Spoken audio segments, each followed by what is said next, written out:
In the desolate landscapes of northern Finland, during the final, chaotic days of World War II, a lone gold prospector named Aatami Korpi etched a quiet existence for himself. Accompanied only by his loyal dog and a sturdy horse, Aatami was a man of few words, a figure forged by the harsh wilderness and unspoken tragedies of a war that had already taken everything from him: his home, his family. The locals knew him by another name, sisu. In Finnish, it's a word that defies simple translation. It's a blend of stoic determination, grit, and unwavering courage in the face of overwhelming odds.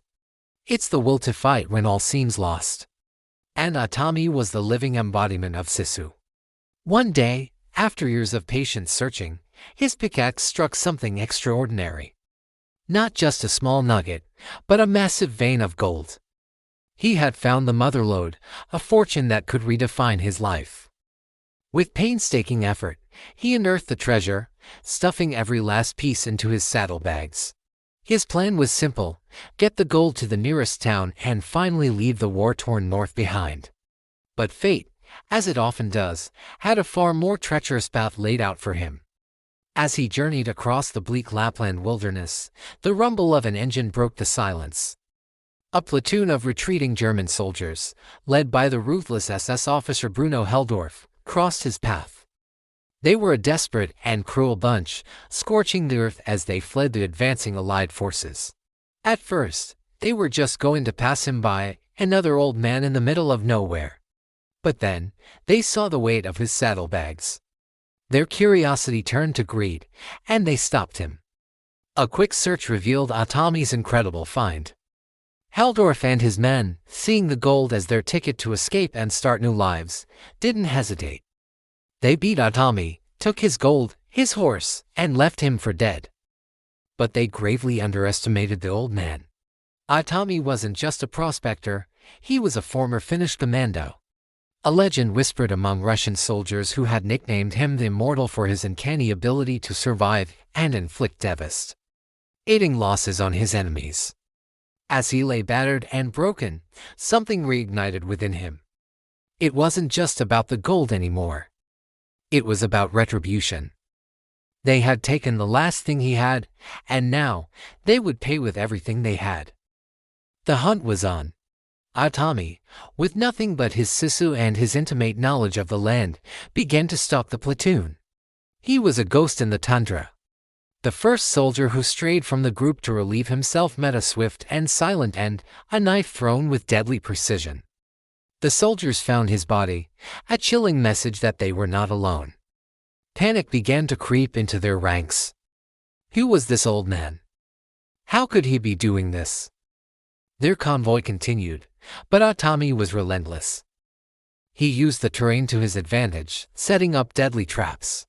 He rigged a minefield they were forced to cross, using their own explosives against them. The platoon's numbers started dwindling, one by one, picked off by an unseen force. Helldorf, though increasingly unnerved, tried to maintain control, dismissing Aatami as a mere nuisance.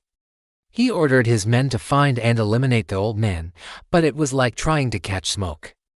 Aatami's methods were brutal and ingenious. When a group of soldiers was sent into a marshy bog to find him, he used his snorkel-like reed to breathe underwater, ambushing them from below the murky surface. He emerged like a vengeful spirit of the swamp, dispatching them before they could even understand what was happening.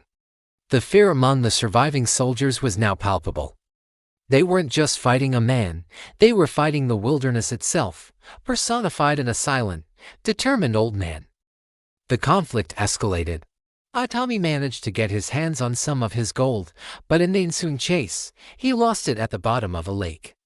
Undeterred, he dove into the freezing water, retrieved his treasure, and managed to escape once more, leaving the Germans frustrated and baffled.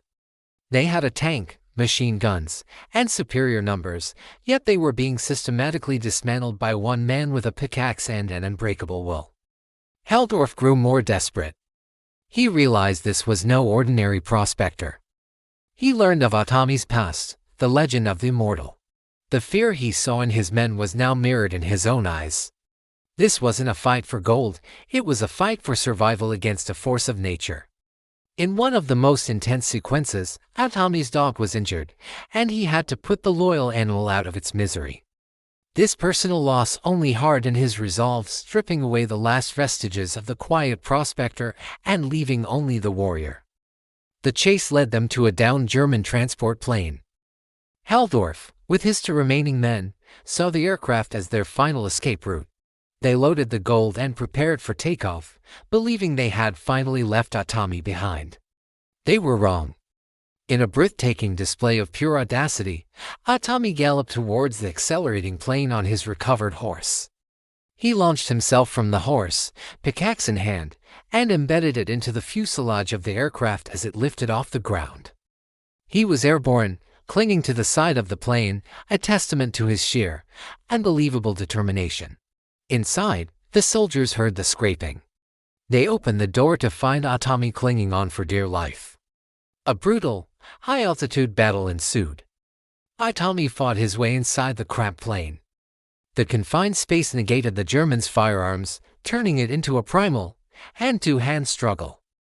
Aatami, fueled by rage and sisu, was an unstoppable force. He dispatched Heldorf's last remaining henchman in a flurry of violence.